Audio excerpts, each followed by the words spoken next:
हे बघा, कुठल्या एखाद्या डीसीपीची एवढी हिंमत नाही, एसीपीची एवढी हिंमत नाहीये, अगदी डीजीची पण एवढी हिंमत नाही. अशा प्रकारचे निर्णय हे मुख्यमंत्री किंवा सरकारी स्तरावरच त्या ठिकाणी होतात आणि त्याच्यामुळं त्यांचं अजून नाव पुढं आलेलं नाही.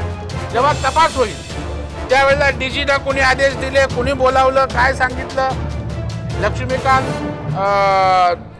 पाटील आहेत, त्यांच्याशी कोणाचं डीजीचं काय संभाषण झालं, डीजी एसीपीना काय सांगत होता त्या ठिकाणी, या सगळ्या गोष्टी तपशीलवार चौकशी अंती त्या ठिकाणी बाहेर येतील.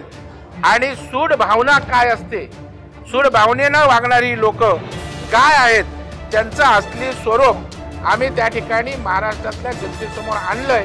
आणखी उघड होईल. काल निलंबित करून त्यांची विभागीय चौकशी SIT त्या ठिकाणी नेमावी अशी मागणी केली.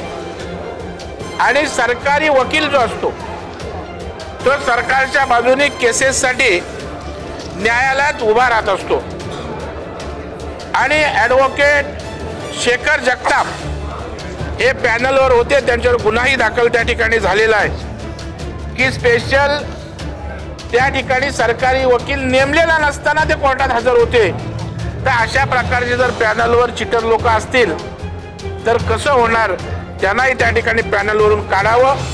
आणि या सगळ्या मागचा सूत्रधार, त्याच्या मागे पडद्यामागे एक सूत्रकार आहे, चौकशी अंती येईल संजय पांडे यांच्यावरही त्या ठिकाणी गुन्हा दाखल करावा, त्यांनाही त्या ठिकाणी अटक करावी. अशा प्रकारच्या मागण्या या ठिकाणी सभागृहात मी केल्या. सगळ्या चॅनलवर त्या ठिकाणी बातम्या दाखवल्या जात होत्या. ABP असेल, BJT लोकमत असेल, पुढारी असेल, साम असेल, TV9 असेल, लोकशाही असेल. आता राहिलेली सांगा ना, तुम्ही सगळ्यांचीच नावं घेतो. सगळ्यात प्रमुख चॅनल, छोट्या मोठ्या चॅनलनी हे पर्दाफाश करून लोकांसमोर आणलंय. तर यावर सरकारच्या वतीनं शंभूराजे यांनी SIT चौकशी लावण्याची घोषणा केली. बाकीच्या गोष्टी चौकशी अंतीने सगळ्यांवर कारवाई त्या ठिकाणी करू. शेखर जगताप याला सरकारी पॅनलवरनं कमी करण्यासाठी विधी विभागाचा न्याय घेऊन तोही निर्णय अधिवेशन संपायच्या आत त्या ठिकाणी करू. अशा प्रकारच्या मागण्या त्या ठिकाणी आम्ही केलेल्या आहेत. खरं म्हणजे सरकारमधला फरक बघा, ज्या वेळेला नवीन सरकार आलं तेव्हा शुभेच्छा देत असताना सूड भावनेनं वागू नका असं महाविकास आघाडी सरकार सांगतंय.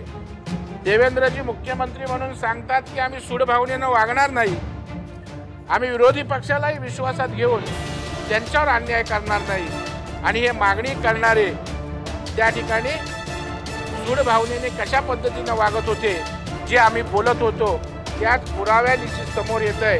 आणि त्याच्यामुळे यांचं असली स्वरूप महाविकास आघाडीचं आज महाराष्ट्राच्या जनतेसमोर विधिमंडळात आम्ही उघड केलं.